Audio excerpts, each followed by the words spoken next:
Exercise 1.3 start करते हैं जी। मगर ये कि एक्सरसाइज 1.3 स्टार्ट करने से पहले हमें लिमिट्स के कुछ असूल जो हैं वो पते होने चाहिए। ठीक है जी। सबसे पहले तो ये कि लिमिट की कुछ प्रॉपर्टीज़ होती हैं, जिसमें सरसरी सी नज़र एक देख लेते हैं, एक व्यू देख लेते हैं कि लिमिट अगर आपके पास दो फंक्शंस की हो, F of X, G of X, और उनमें एडिशन हो, सो लिमिट जो है किसी नंबर को अप्रोच कर रही है सी को। सो इन सच केस हम ऐसे भी लिख सकते हैं कि limit x approaches to C F of X plus limit x approaches to C ji of x. उसके बाद अगर आपके पास लिमिट जो है दो फंक्शंस की सब्ट्रैक्शन में हो तो भी आप ऐसा लिख सकते हैं, इधर सब्ट्रैक्शन में और लिमिट अलग से। उसके बाद अगर आपके पास लिमिट कुछ इस तरह से हो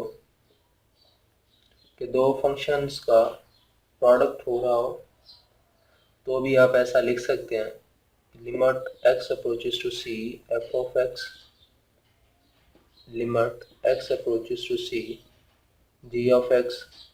उसके बाद अगर आपके पास क्वोशंट टाइप में हो जाए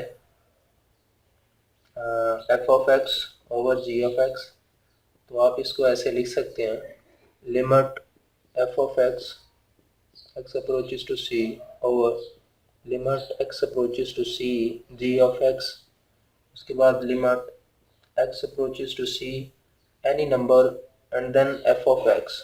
सो इन सच ए केस आप क्या कर सकते हैं कि कांस्टेंट को पहले लिख लें और सेकंड वाले की और ये जो फंक्शन है उसकी लिमिट आप फाइंड कर लें। ठीक है ना। सपोज आपके पास लिमिट जो है वो इसकी एल आती है, सो ये एल के डॉट एल, और उसके बाद अगर इधर एल ओवर एम आ जाती है और इधर आपके पास एल डॉट एम आ जाती है, और सेम यही चीज़ है कि ये एल प्लस वन और एम और एल माइनस एन। सो ये कुछ प्रॉपर्टीज़ हैं। और उसके बाद एक और प्रॉपर्टी है जो इधर मैं लिख लेता हूँ, लिमिट एक्स अप्रोचेस टू सी, और अगर आपके पास फंक्शन हो और उसकी पावर n हो, ठीक है ना, सो इसको हम ऐसे भी लिख सकते हैं कि limit x approaches to c f of x और ये इसकी पावर, सो ये मेरे पास आ जाएगी l पावर n। सो ये कुछ प्रॉपर्टीज़ हैं जो आप लोगों ने याद रखनी है जी। उसके बाद आगे चलते हैं कुछ और बेसिक की तरफ। ये एक्सरसाइज 1.3 जो है उसके बेसिक में आ जाता है जी, एक थ्योरम है, और थ्योरम ये है कि लिमिट अगर थीटा ज़ीरो को अप्रोच कर रही हो, और ये आपको करना ज़रूरी है क्योंकि ये जो है ये पेपर में काफ़ी दफ़ा आया हुआ है, क्योंकि पेपर सेटर जो है उसका बाज़ माइंड जो है वो कन्फ्यूजन में होता है, वो घर से नाराज़ हो क्या होता है। सो पेपर सेटर को यही क्वेश्चन जो है वो मिलता है क्योंकि बच्चों ने ये किया नहीं होता। सो ये काफ़ी इम्पोर्टेंट है, सो इसको थोड़ा फोकस करने की ज़रूरत है। ये आपने प्रूफ ये करना है कि limit theta approaches to zero हो, साइन थीटा बाय थीटा जो है वो 1 के इक्वल होता है। सो उसके लिए हमने क्या करना है कि कंसीडर कर लेना है एक सर्कल, यूनिट सर्कल कंसीडर करना है with theta as a central angle. Theta जो है उसको हमने एज ए सेंट्रल एंगल लिया हुआ है as shown in the figure. अब फिगर किस तरह से ड्रा की है, आपने एक सर्कल लिया है, सर्कल में आपने क्या किया है, सेंटर लिया हुआ है ओ, सेंटर लेने के बाद आपने क्या किया, ओ से ए तक ये भी रेडियस कहलाएगा, आपने इसका नाम ए रख दिया। उसके बाद ओ से बी ले लें, उसका नाम आपने ओ बी रख दिया। उसके बाद आपने क्या करना है, चले मैं इसको दोबारा से ज़रा बना लेता हूँ ना, ड्रा कर लेता हूँ। सो इसको ड्रा कर लेते हैं कि सपोज हमारे पास जो सर्कल है वो है जी ये सपोज थोड़ा दोबारा से ड्रा कर लेते हैं। सो ये हमारे पास सर्कल है जी, ये एक सर्कल है हमारे पास, यूनिट सर्कल। अगर यूनिट सर्कल है तो सेंटर से इसका रेडियस जो है वो 1 होगा, सेंटर से यहाँ तक का फासला, हर पॉइंट तक का फासला इसका 1 होगा। अब मैंने क्या किया है कि दो पॉइंट ले लिए, एक ए ले लिया और एक बी ले लिया, और दोनों पे रेडियस 1 ही होगा। और एक सेंट्रल एंगल है, सो ये मेरे पास थीटा जो है एज ए सेंट्रल एंगल ले लिया, और क्लॉकवाइज पॉजिटिव क्लॉक, ठीक है, पॉजिटिव क्लॉकवाइज आप कह सकते हैं, क्लॉकवाइज कह लें, ठीक है, या फिर पॉजिटिव डायरेक्शन में बोल दें, क्योंकि एंटी क्लॉकवाइज में लेंगे तो नेगेटिव डायरेक्शन में आ जाएगा। उसके बाद आपने क्या किया, यहाँ पे एक टेंजेंट ड्रा किया, हमने एक टेंजेंट ड्रा कर लिया जी, एक टेंजेंट ड्रा किया, ठीक है।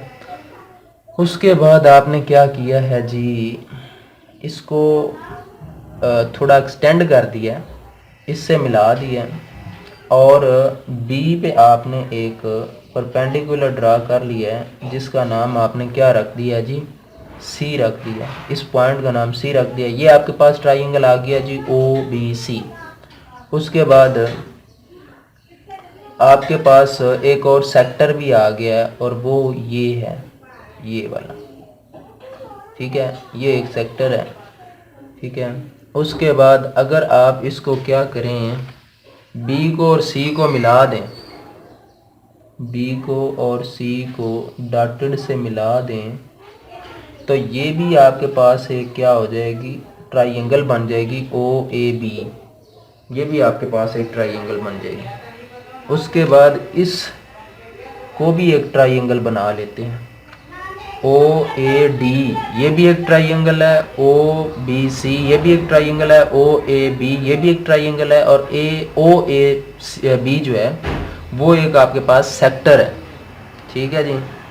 और ए बी जो है ना, वो एक आपके पास सेक्टर है, ठीक है। सो हमने क्या किया है कि ये कंसिडर करने के बाद अब हम ले रहे हैं triangle O B C triangle लिया, जिसमें साइन थीटा जो है वो B C over O B के इक्वल होता है। बी सी और ओ बी यहाँ पे मैं लिख देता हूँ कि ओ बी अगर आप देखें ना, तो ओ बी से ओ ए तक का जो डिस्टेंस है वो 1 के इक्वल है, क्योंकि ये रेडियस है, यूनिट सर्कल है, तो रेडियस दोनों का ये डिस्टेंस जो है वो 1 होगा। सो ये मैं ओ बी 1 नीचे कर दिया, सो वो तो ख़त्म हो गया ना, तो ये मेरे पास साइन थीटा बी सी बचेगा। और in triangle O A D इसमें अगर देखा जाए तो टैन थीटा जो है वो किसके इक्वल होता है, perpendicular over base. So perpendicular मेरे पास ए डी है, ओवर बेस में ओ ए है, सो ओ ए तो 1 हो जाएगा, तो ए डी बचेगा मेरे पास। उसके बाद अब असल स्टोरी जो है वो शुरू होती है कि एरिया ऑफ ट्राइंगल ओ से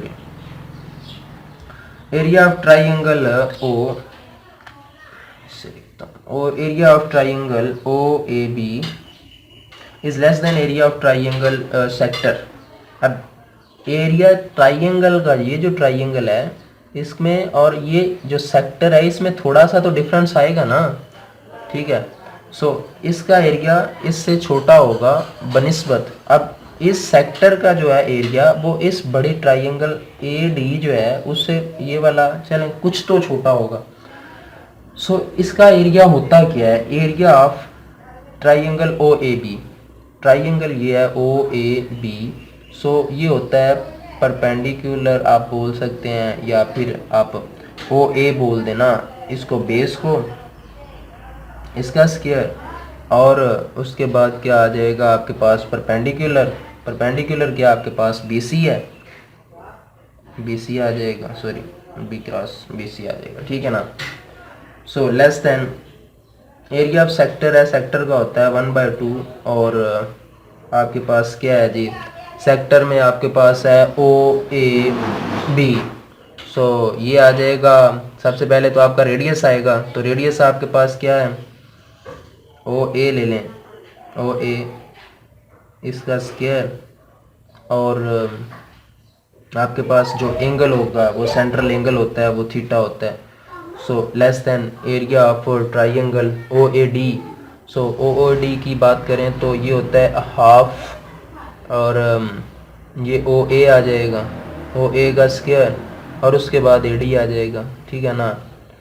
सो अब इनकी अगर हम, सॉरी ये स्क्वायर नहीं आता जी, अब इनका अगर हम इनकी सिंप्लीफिकेशन करें तो सिंप्लीफिकेशन में क्या आ जाता है हमारे पास कि ओ ए जो है वो हमारे पास 1 है, इसको तो ख़त्म करें ना, ओ ए जो है वो 1 है। अब बी सी आ जाएगा ना, लेस देन 1/2 ओ ए 1 का square dot theta less than 1/2 dot 1 A D. So यहाँ तक क्लियर है जी। उसके बाद हमने क्या करना है कि इस 2 को ख़त्म कर दें, क्योंकि ये तीनों में है तो 2 से मल्टीप्लाई करेंगे तो ये ख़त्म हो जाएगा। तो मेरे पास बचेगा B C less than theta is less than A D. जी, यहाँ तक पहुँचने के बाद हमने इसको क्या करना है कि दोबारा फिर से इस बी सी की वैल्यू पुट करनी है और इस ए डी की वैल्यू इधर पुट करनी है। तो आपके पास क्वेश्चन अप्रॉक्सीमेटली सॉल्व है। तो मैं इसको इधर इसको लिख लेता हूँ। बी सी की मेरे पास वैल्यू है जी sine theta. So sine theta is less than theta is less than tan theta. ठीक है जी। ए डी की वैल्यू मैंने पुट कर दी तो ये मेरे पास आ गया। इसको हम इस तरह भी लिख सकते हैं, sign theta is less than theta is less then sine theta by cos theta. क्या हम इसको साइन थीटा से डिवाइड कर सकते हैं? Dividing by sine theta. So sine theta से डिवाइड करें तो ये आ जाएगा sign theta by sine theta is less than theta by sine theta is less then sine theta by sine theta cos theta. ठीक है जी। अब ये इससे कट जाएगा, इसको थोड़ा कैंसिल करें और सिंप्लीफिकेशन इसकी देखते हैं जी। ये आ जाएगा 1 is less than theta by sine theta is less then 1 by cos theta. ठीक है। अब इसको अगर हम उल्टा दें तो ये आ जाएगा 1/1 is greater than sine theta by theta. जब हम उल्टाएंगे तो ये सिंबल चेंज हो जाता है, याद रखें जी, इनइक्वालिटी चेंज हो जाती है। Cos theta by 1। सो इसको हम लिख सकते हैं 1 is greater than sine theta by theta is greater than cos theta. अब यहाँ पे अगर हम लिमिट अप्लाई कर दें, applying limit, so limit apply करें तो limit theta approaches to 0 1 greater than limit theta approaches to 0 sine theta by theta greater than limit theta approaches to 0 cos theta. इसको हम लिख सकते हैं जी, ये कांस्टेंट नंबर है, कांस्टेंट की लिमिट वही होती है, वो नंबर होता है 1 greater than limit theta approaches to 0 sine theta by theta greater than, अब कॉस 0 किसके इक्वल होता है जी? 1 के इक्वल होता है। So limit theta approaches to 0 sine theta by theta greater than 1। अब यहाँ पे जो है एक और नई चीज़ आ गई है जी, वो है इसी थ्योरम के अंदर एक और थ्योरम यूज़ होने वाला है और उसका नाम है जी सैंडविच थ्योरम। वो मैं बता देता हूँ जी क्या होता है, इधर पहले मैं बता देता हूँ। सो सैंडविच थ्योरम है जी, sandwich theorem like a sandwich है जी, जिसमें दो चीज़ों के दरमियान में कुछ पड़ा हुआ है, दो चीज़ों के दरमियान में कुछ पड़ा। सपोज आपके पास दो फंक्शंस हैं, एक f है एक g है, चलें तीन फंक्शंस हैं h है। अगर आपके पास इसकी लिमिट जो है, limit x approaches to c f of x जो है वो आपके पास l आ रही है। उसके बाद ये जो फंक्शन है इसकी लिमिट आपके पास क्या आ रही है, limit x approaches to c h of x जो है वो आ रही है आपके पास, वो भी l ही आ रही है।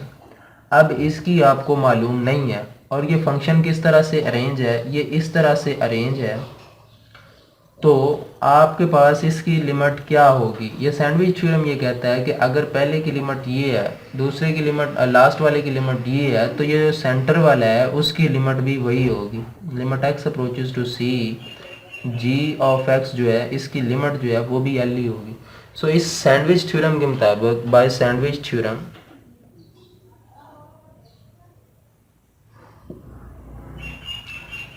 सैंडविच थ्योरम के मुताबिक हम कह सकते हैं कि लिमिट, ये जो सेंटर वाला है, limit theta approaches to 0 sine theta by theta जो है वो आपके पास क्या है जी, ये जो पहले और आखिरी की, लास्ट वाले की लिमिट है, पहले और लास्ट वाले की, सो ये इसकी लिमिट भी 1 है। सो ये छोटा सा थ्योरम था जी जो पेपर में काफ़ी दफ़ा आया हुआ है, सो ये आप लोगों ने देख लेना। उसके बाद एक और थ्योरम है जो पेपर में काफ़ी दफ़ा पूछा जाता है, वो है जी हमारे पास कि अगर आपके पास एक फंक्शन इस तरह से डिफाइन हो, limit n approaches to infinity 1 + 1 / n whole power n, तो कहता है कि ये e के इक्वल होता है, ये प्रूफ करें। सो इसका प्रूफ देख लेते हैं जी क्या है। सबसे पहले तो हमें इसकी लिमिट फाइंड करनी है, इसको तो भूल जाए ना, प्रूफ खुद ही हो जाएगा। इसकी लिमिट फाइंड करनी है। सो ये है हमारे पास limit n approaches to infinity 1 + 1 / n power n, ठीक है। अब यहाँ पे क्या है कि ये जो चीज़ है हमने पार्ट 1 में चैप्टर 8 में बाइनोमियल थ्योरम पढ़ा हुआ था, बाइनोमियल थ्योरम। सो मैं यहाँ पे बाइनोमियल थ्योरम का यूज़ करूँगा। बाइनोमियल थ्योरम को यूज़ करते हुए limit n approaches to infinity, इधर मैं बाइनोमियल थ्योरम यूज़ करूँ तो ये आ जाता है 1 + power 1/n plus power -1/2 factorial 1/n का square plus power -1 power -2/3 factorial 1/n cube and so on. So उसके बाद हमने क्या करना है, इसको सिंप्लीफाई कर लेना है। Limit n approaches to infinity 1 plus ये इससे कट जाएगा, सो 1 प्लस इसको मैं इस तरह से लिख सकता हूँ n × n - 1, और ये जो n है इसका स्क्वायर हो जाएगा, तो मैं एक n इसके नीचे और एक n इसके नीचे लिख देता हूँ, और ये 1/2 फैक्टोरियल अलग से लिख देता हूँ।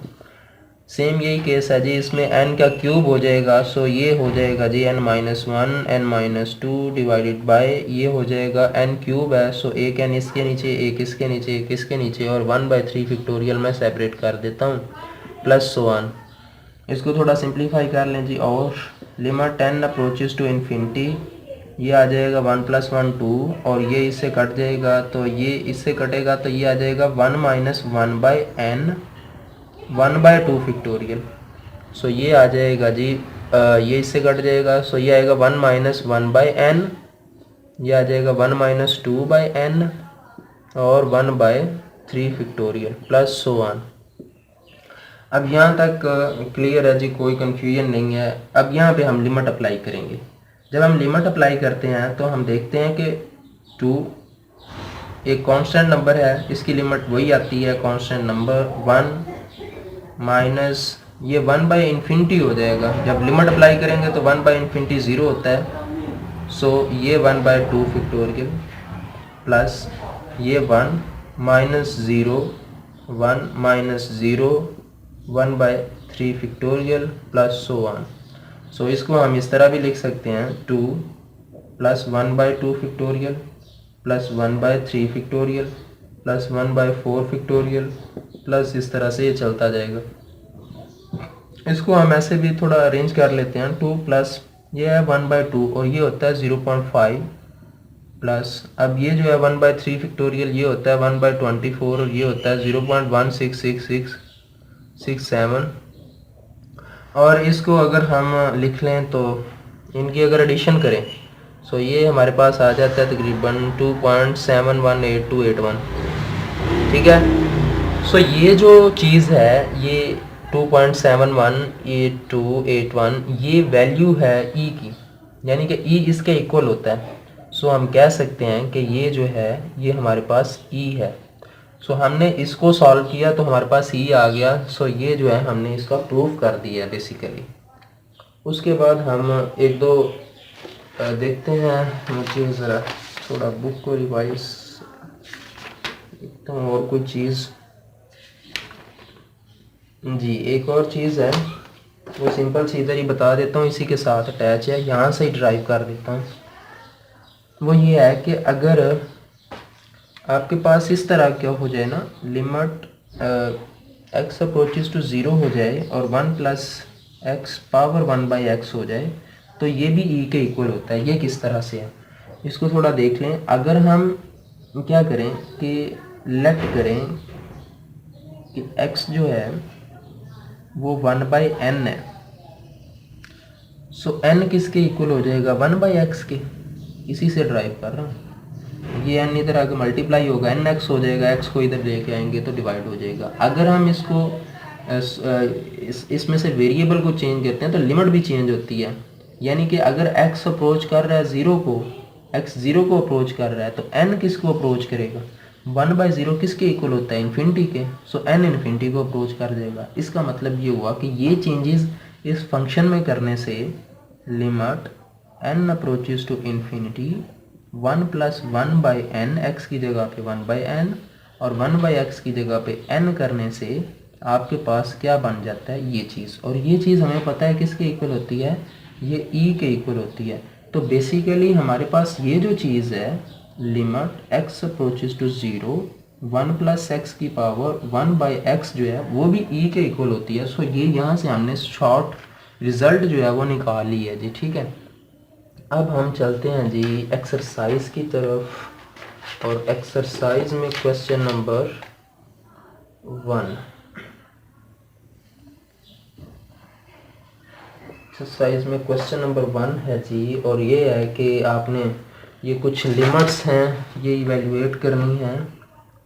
क्वेश्चन नंबर 1 है और उसका फर्स्ट पार्ट है जी कि आपने लिमिट x अप्रोचेस टू 3 है और 2x + 4 है, आपने ये लिमिट फाइंड करनी है जी। बिल्कुल इजी है जी। हमने प्रॉपर्टीज़ यूज़ करनी है लिमिट की। x अप्रोचेस टू 3 है 2x हो जाएगा plus limit x approaches to 3 है और ये 4 हो जाएगा। सो ये यहाँ पे दोबारा फिर से एक और प्रॉपर्टी आ जाएगी कि कांस्टेंट नंबर बाहर हो जाता है, लिमिट x अप्रोचेस टू 3 हो जाता है और इधर x आ जाएगा प्लस अब ये कांस्टेंट है सो इसकी लिमिट 4 ही होती है। सो 2 और लिमिट इधर अप्लाई करें तो 3 + 4 2 3 6 + 4 = 10। ये था हमारा फर्स्ट पार्ट। अब ये सेकंड पार्ट आ जाता है जी, वो है जी लिमिट x अप्रोचेस टू, ये आप लोग करेंगे। और थर्ड पार्ट जो है वो ये है कि limit x approaches to 3 x² + x + 4 और ये इसका स्क्वायर रूट है। सो ये आपने लिमिट फाइंड करनी है। सो उसको हम थोड़ा सिंप्लीफाई कर देते हैं। x अप्रोचेस टू 3 इसको हम ऐसे भी लिख सकते हैं x² + x + 4 और इसकी पावर 1/2। अब लिमिट की थ्योरम को यूज़ करते हुए, प्रॉपर्टी को यूज़ करते हुए लिमिट अंदर ले जाते हैं। लिमिट x अप्रोचेस टू 3 और ये आ जाएगा x² + x + 4 और ये होल पावर 1/2 आ जाएगा। सो इसको हम ऐसे भी लिख सकते हैं कि limit x approaches to 3 x² plus limit x approaches to 3 x plus limit x approaches to 3 और ये 4। अब इनकी लिमिट जो है वो आप फाइंड करेंगे। सो इसकी लिमिट फाइंड करें तो 3 3 9 प्लस इधर अप्लाई करें तो 3 और ये 4। अब 1/2 3 4 12 और 16 पावर 1/2 = इसको हम करें तो 4 4 42 मल्टीप्लाई बाय 1/2 = 4। सो इसका 4 आंसर आ जाएगा जी। उसके बाद ये जो फोर्थ पार्ट है वो आप करेंगे और मैं करता हूँ fifth part. So fifth part जी देखते हैं। क्वेश्चन नंबर 1 का फिफ्थ पार्ट वो है जी कि लिमिट x अप्रोचेस टू 2 है और x³ + 1 square root minus x² + 5 जी। सो बिल्कुल यहाँ पे प्रॉपर्टी यूज़ करें limit x approaches to 2 x³ + 1 square root, एक तो ये फंक्शन हो गया। उसके बाद limit x approaches to 2 x² + 5 square root, एक ये फंक्शन हो गया। अब इसके बाद दोबारा फिर से एक और प्रॉपर्टी है वो है x³ + 1 और इसका 1/2 minus limit x approaches to 2 x² + 5 1/2। अब ये जो है लिमिट अंदर चली जाएगी तो limit x approaches to 2 x³ + 1 और ये 1/2 बाहर आ जाएगा minus limit x approaches to 2 x² + 5 और ये पावर जो है ये इधर आ जाएगी।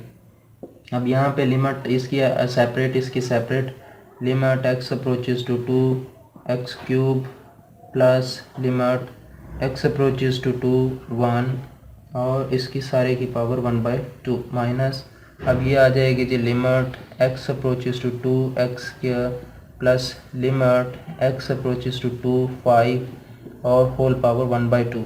सो इसकी लिमिट फाइंड करें तो 2 to the 4 to the 8 plus 1 whole power 1/2 minus 2 to the 4 plus 5 whole power 1/2 is equal to 9 power 1/2 minus 9 power 1/2 is equal to 0 जी। ठीक है। सो उसके बाद 6th पार्ट है इसका, देख लेते हैं जी क्या कहता है 6th पार्ट। देखते हैं 6th पार्ट है, कहता है कि लिमिट फाइंड करें अगर x अप्रोच करे 2 को, सो ये -2 को अप्रोच करे जी, 2x cube plus 5x divided bye 3x minus 2। सो जी बिल्कुल दो फंक्शन है, एक ऊपर है एक नीचे है, तो लिमिट की प्रॉपर्टी को यूज़ करते हुए मैं इसको ऐसे लिख देता हूँ 2x cube plus 5x divided by limit x approaches to -2 3x plus -2। अब यहाँ पे मैं पहले की लिमिट अलग से ले लेता हूँ, limit x approaches to -2x cube, चूँकि ये कांस्टेंट है सो मैं इसको पहले लिख लिया, ऐसे ही कांस्टेंट है सो इसको मैं 5 को पहले लिख लिया, x -2x divided by limit x approaches to -2x और ये 3 पहले लिख लिया minus limit x approaches to -2 और ये कांस्टेंट मैंने लिख लिया। अब इसको थोड़ा सिंप्लीफाई करें यानी कि लिमिट अप्लाई करें तो 2 to the 4 to the 8 आता है माइनस का 8 minus 5 to the 10 divided by ये आ जाएगा -6 और ये -2, ये आ जाएगा माइनस का 8 to the 16 और 10 26 डिवाइडेड बाय -8 माइनस और इसकी सिंप्लीफिकेशन करेंगे। सो ये था क्वेश्चन नंबर 1।